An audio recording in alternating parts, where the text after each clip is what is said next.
Welcome to Apra Bytes. In this Byte, I'll provide a brief introduction to doing prospect research on public company insiders. I'm Greg O'Neill, Assistant Director of Prospect Development at UC Berkeley. Publicly traded companies file a variety of information with the Securities and Exchange Commission, or SEC, that is available at sec.gov. In this Byte, I'll highlight a couple of filings that are particularly useful for prospect research.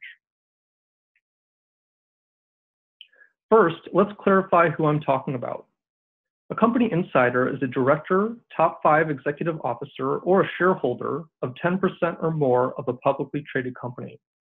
Anyone falling into any of these categories is required to disclose stock transactions in their company's shares to the SEC via a Form 4.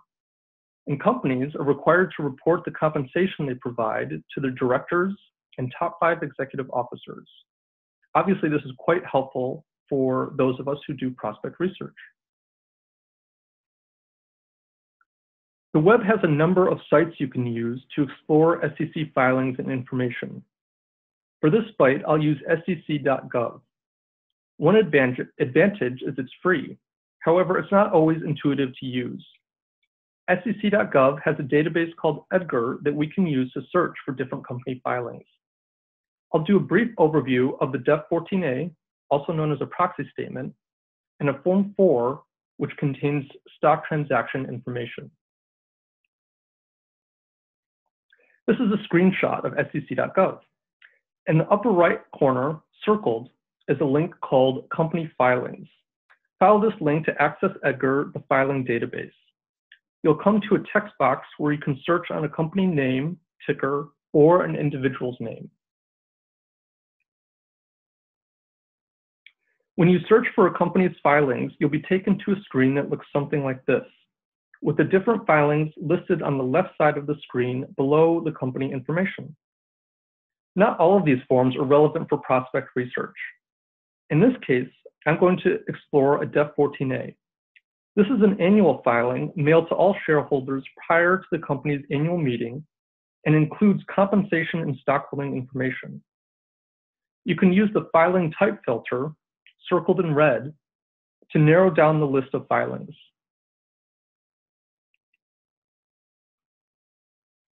Once you click into the Def 14A, you can search on the name of your prospect or use the links in the table of contents to navigate to different parts of the filing.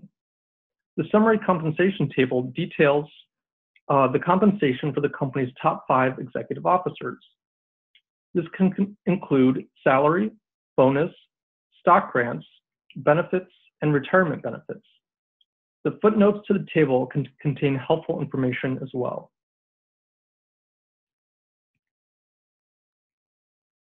Another table in the Def 14A that is helpful for prospect research is the beneficial ownership table, which shows the stock holdings of the company's directors and top 5 executives at the time of the filing. You can also look at Form 4s for information on stock holdings. But if I'm using the Def 14A to find compensation information and the filing is reasonably current, I'll use this table to estimate the value of my prospect stock holdings as well. Again, the footnotes can contain helpful information.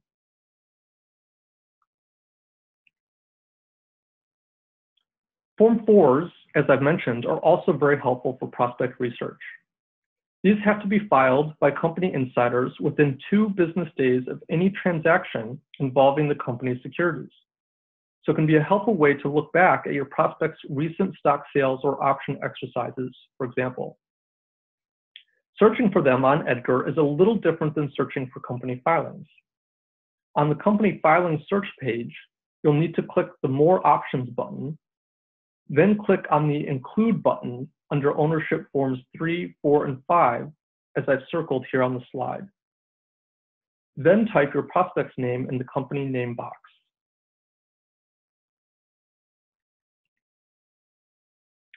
This is an example of a relatively straightforward Form 4. On the top are the company insider's name, position, and the date of the transaction.